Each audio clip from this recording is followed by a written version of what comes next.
đưa cho mình cái túi bỏng ngô ấy. Thế là mình cứ tưởng là ấy, thế là mình lấy cho ăn sau nó đòi như vậy. Mọi người ơi, thế là cãi nhau. Lấy hồng, đưa cho nó đòi rồi anh cũng lấy xí hồng.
Chụp ảnh đây không ạ?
Dạ cái ngô đồng á.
Dạ rồi bây giờ mình sẽ tiếp tục chương trình là đi dạo sông Thêm. Dạ mà thay vì đi bộ bây giờ mình nâng cấp lên là đi thuyền, đi tàu trên sông ạ. Thì con sông này là dài khoảng 300 cây số hơn ạ. Và cái đoạn mà mình đi á, thì một đoạn ngắn thôi. Tàu sẽ chạy khoảng tầm là 40 phút ạ, để cho gia đình mình được ngắm cảnh hai bên bờ sông Thêm. Và địa điểm chủ chốt của cái lịch trình này đó chính là cây cầu tháp biểu tượng của nước Anh. Cây cầu này được xây dựng từ năm 1886 và phải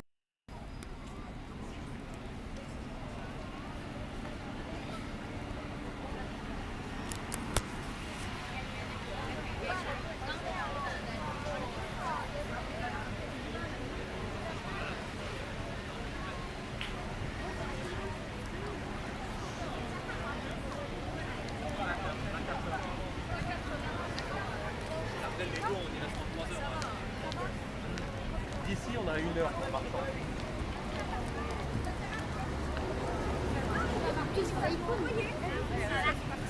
Là c'est forcément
tập trung đây đi ạ, để vào 26 người con liếm ạ.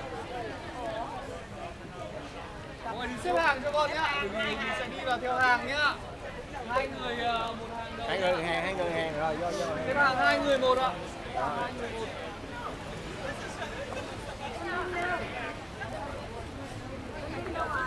Đâu rồi chú đâu?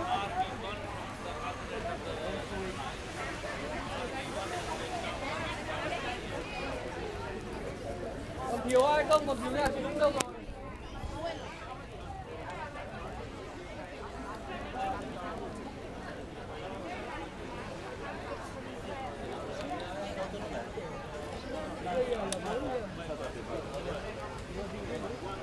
Rồi nhá, đi theo con nhá. Rồi làm như tội phạm đi đâu hàng đâu.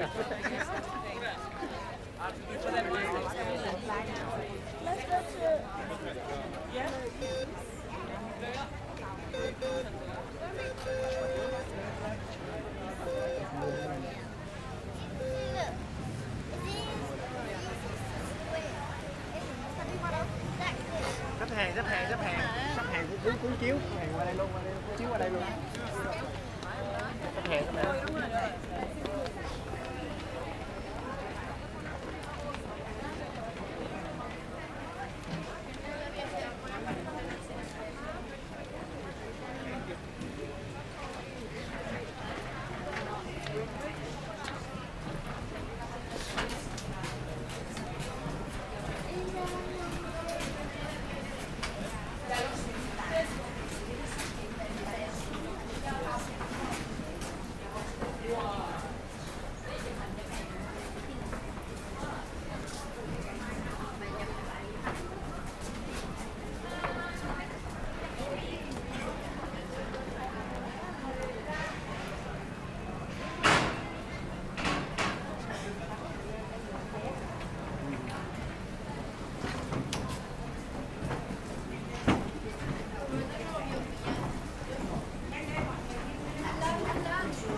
Where do you want to go? Do you want to go Greenwich or Tower Bridge?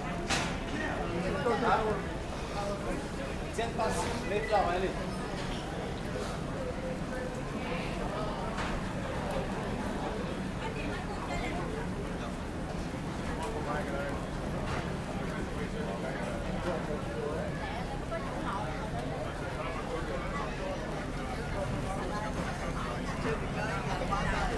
Cái không phải rồi em đâu, đi Rồi đó. Bán đâu này hả?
Okay, ladies and gentlemen, welcome aboard the Mayflower.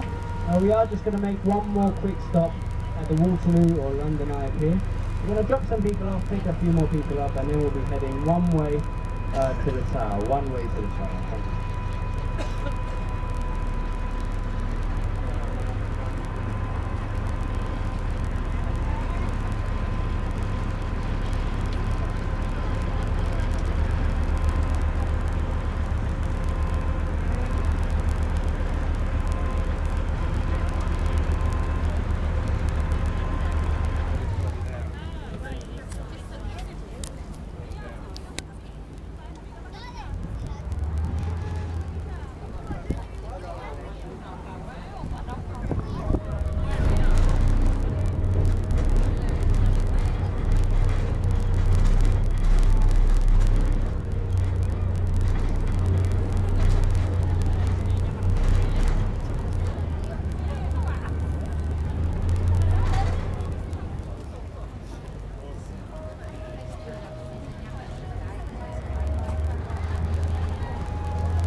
Thấy người ở trong đó luôn, trong cái ống á.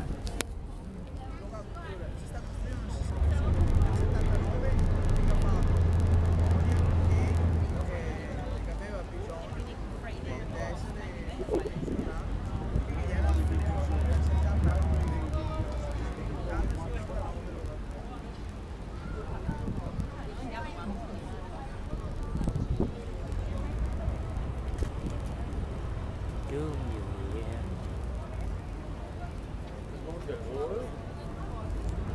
Hay quá.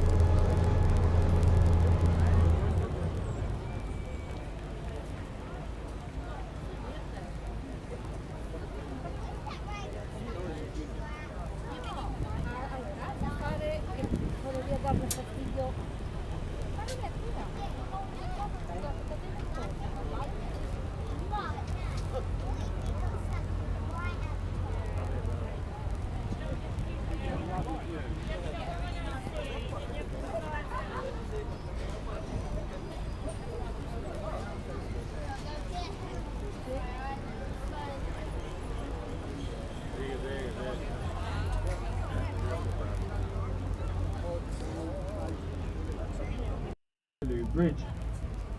Now Waterloo Bridge is nicknamed the Ladies' Bridge because it was built during the Second World War by a predominantly female workforce.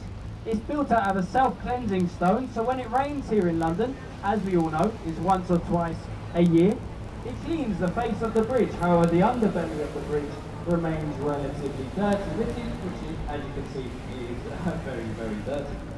It's also the longest bridge to span the River Thames, standing at a quarter-mile long. Just on the left there, we've got the busiest lifeboat pier in the UK, getting on average about 5 calls a day, whereas the ones around the coastline get 5 calls a month, and they must deploy in 90 seconds. So if anyone falls in, decides to go for a swim, they're the ones who get the call. As you can see, they are training there in front of the building. We've got Somerset House just behind the tree line there. And this was built for the Dukes and Earls of Somerset. It used to hold all of the information for the births, marriages and deaths of everyone in the UK. Now it's a fantastic open air cinema in the summer months, as well as an ice skating rink in the winter months.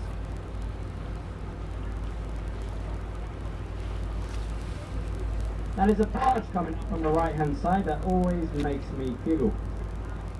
The owner of the barge installed a crow, or like a bird scaring machine on, as you can see in the middle there. It makes some sounds. As you can see, it's working fantastically well. All the seagulls are just sitting there very happily. Obviously it's meant to scare them away. Not working very well, as you can see.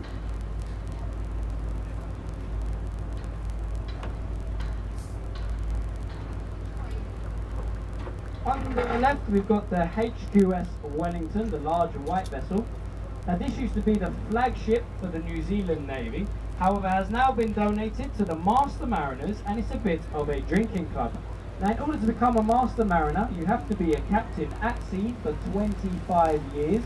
Obviously it takes a little bit of time to get there in the first place, about 10 years on average, so you can understand why that's one of the most exclusive clubs here in the city. Just behind that boat you can see this small arch.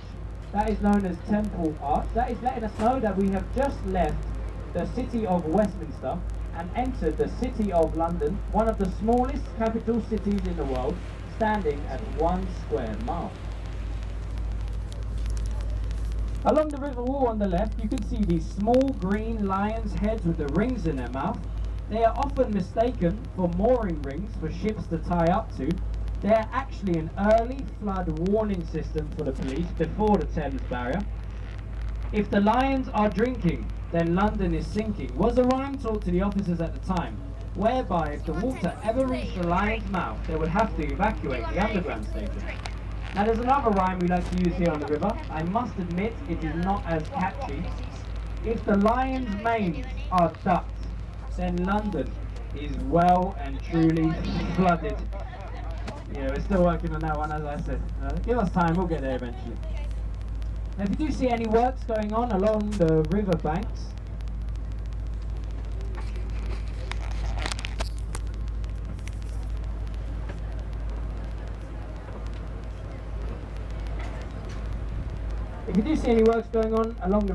we're currently updating our sewage system. We're still using the Victorian sewage system that has now reached capacity.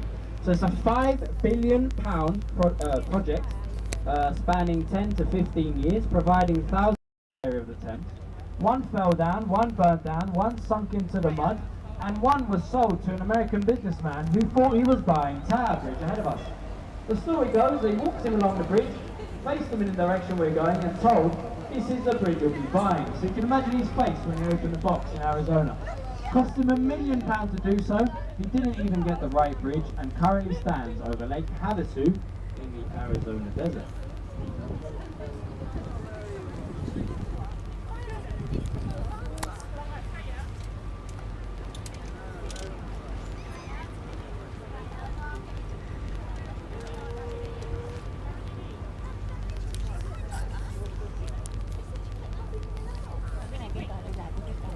Ladies and gentlemen, I do often get asked about this large blue glass building on the left-hand side, and to be honest, I don't really know what it is. However, I've recently been told it is the headquarters for the Window Cleaning Association. I don't know how true that one is. If you can clean that building, you can clean the shard after that on the right. You've got the shard of glass. It's over 1,000 feet tall and goes up 95 stories. Inside you will find hotels, offices, restaurants and apartments, the most expensive of which will set you back at least 30 million quid. So start saving now for sure. Over on the left we've got this large white building just behind the tree line there. That is known as Customs House. In there they confiscate all of the contraband that tries to make its way into the city. They keep it underground for 1 year and 1 day before burning the entire lot through those 6 black chimneys on the roof there. I've worked on this river for a long time, never seen a puff of smoke come out of them chimneys. I have heard it preferred a destruction method known as the office Christmas party. I've had some